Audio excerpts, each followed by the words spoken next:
Coming up on the Cowboys Report, DeMarcus Lawrence signed his big fat extension, but just how close were the Cowboys to maybe trading away DeMarcus Lawrence? Dak Prescott, he's next up for a big fat contract. Does it have to be a team-friendly deal, though? And what exactly does team-friendly even mean for the Cowboys and Dak Prescott? And speaking of the Cowboys overall, is it Super Bowl or bust this year? Those rumors and some couple news items coming up on the Cowboys Report.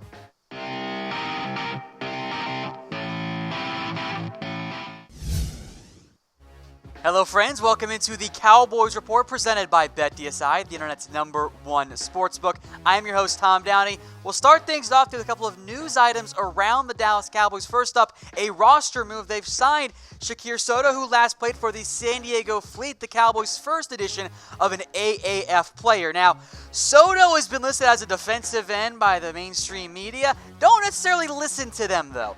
The vast majority of his snaps actually came on the interior of the defensive line in the AAF, and that's been the case for the most part of his college and brief pro career as well. 25 years old, has never played a regular season game with an NFL team, but has spent time with Denver and the Oakland Raiders.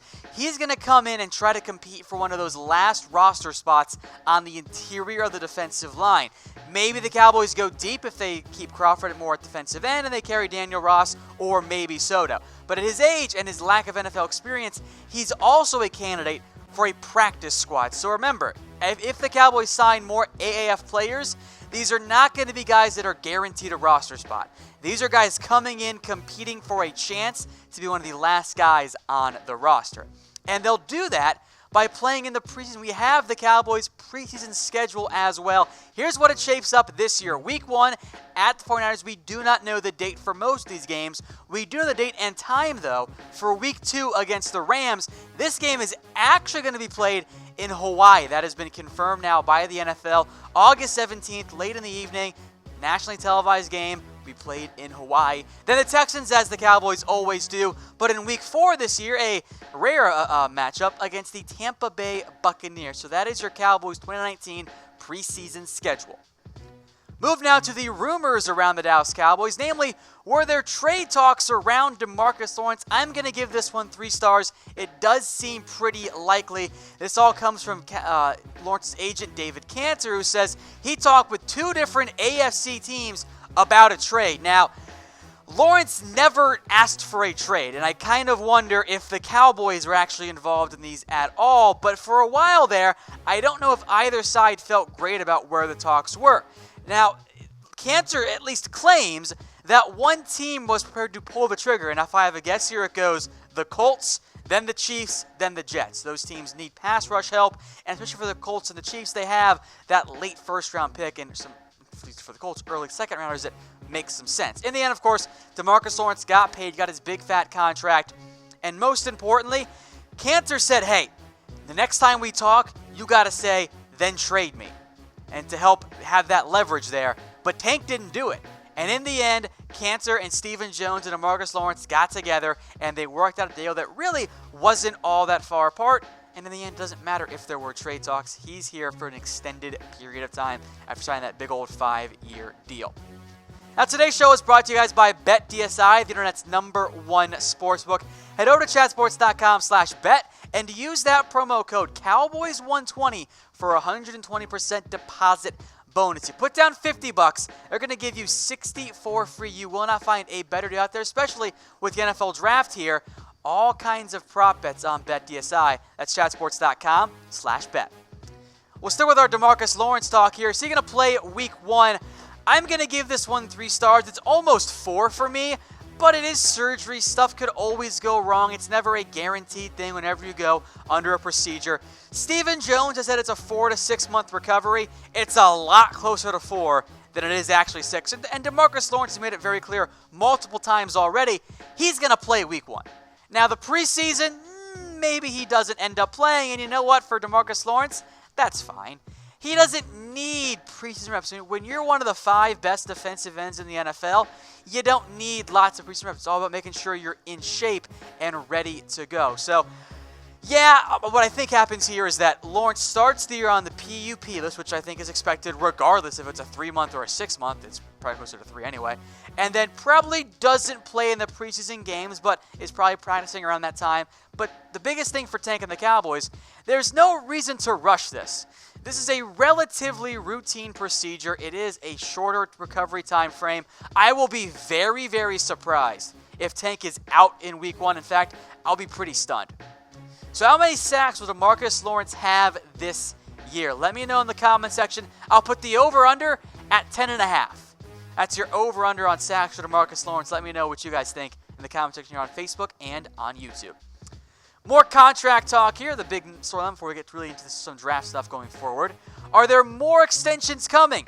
4 stars? Of course there are. This one's a no-doubter for the Cowboys. The re-signing and extension of DeMarcus Lawrence frees up the Cowboys, A, from a monetary perspective, and B, from a let's not have more bad blood perspective. Because if the Cowboys started working on deals with Amari and Dak before DeMarcus Lawrence, Tank would not have liked that very much.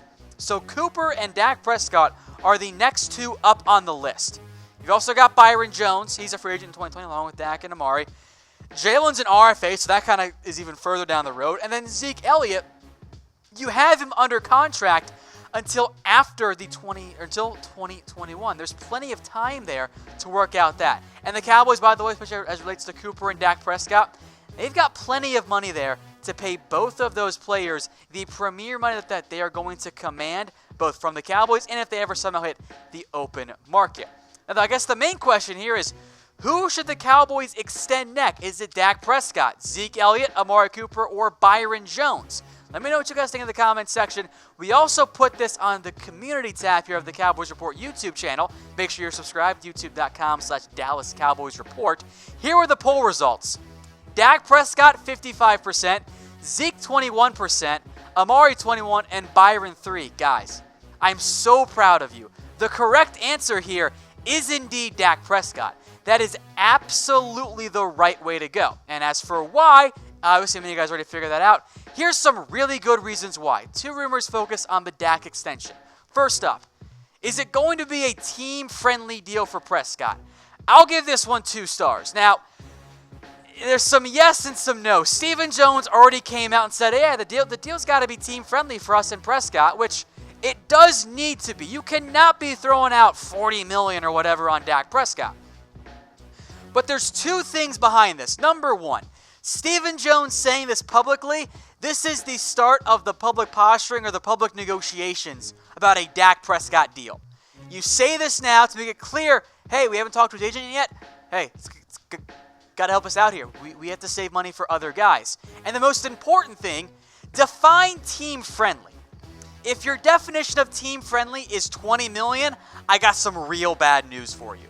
If it's $25 million, you're probably going to be disappointed. If it's more in the $28 million range, well, now you're talking a little bit more realistic. So again, here were my initial Dak Prescott contract projections. And again, I was almost spot on with what ended up happening with DeMarcus Lawrence. This one's $29.5 million per year. But remember, you can factor in the last year of Dak Prescott's current contract. All of a sudden, you're sitting with a deal that's much more palatable and only comes out to about $25 million per year. So from that perspective, this is why you do the deal early. You do it with a year left on his contract, you can fudge around the way the money tends to work out. You can play around a little bit with the overall per year and when the cap hit takes the biggest effect. So over-under for you guys. Will Dak's extension cost $29 million? Over or under? Let me know in the comments section. I think that's right about the middle ground there for Dak Prescott. I know the sticker shock is real there. That's how NFL contracts go. I mean, Jimmy G got 27 plus a couple years ago, and he played in like 6 games. So Dak Prescott has at least proven that relative to other franchise quarterbacks, he is with it. Now, if you don't like the market itself, I understand that, but this is what the market dictates. Now, remember how we asked why you should pay Dak now? This next one is a big reason why as well.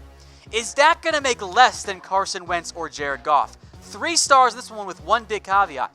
If you do it now, or in a month, or most importantly, before Carson Wentz and Jared Goff get paid.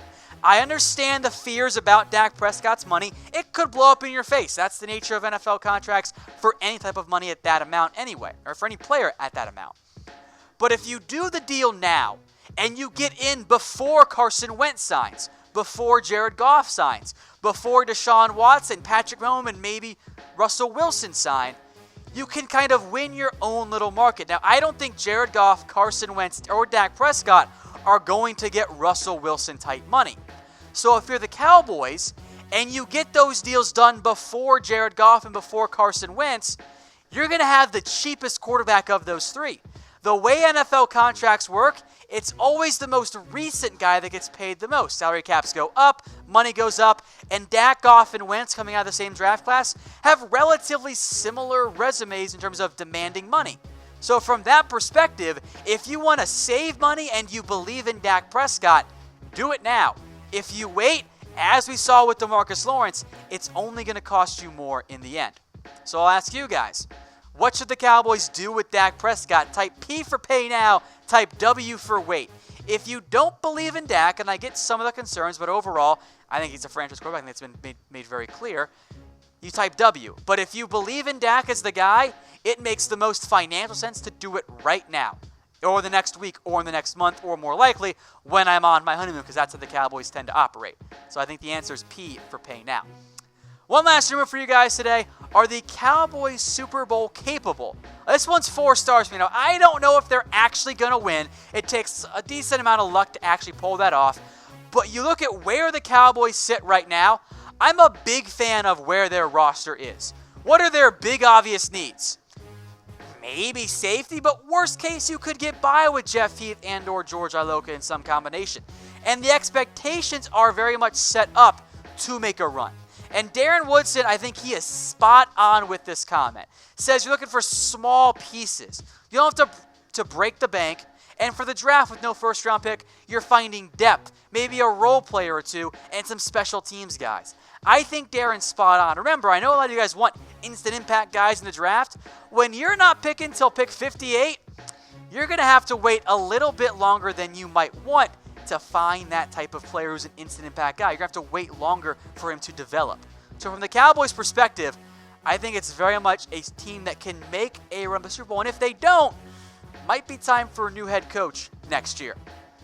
All right, folks, make sure you guys are subscribed to us, youtube.com/Dallas Cowboys Report. We're going to have all kinds of Cowboys coverage all season long. And oh, by the way, plenty of draft coverage as well. And stay tuned for our next video here coming up in just a second.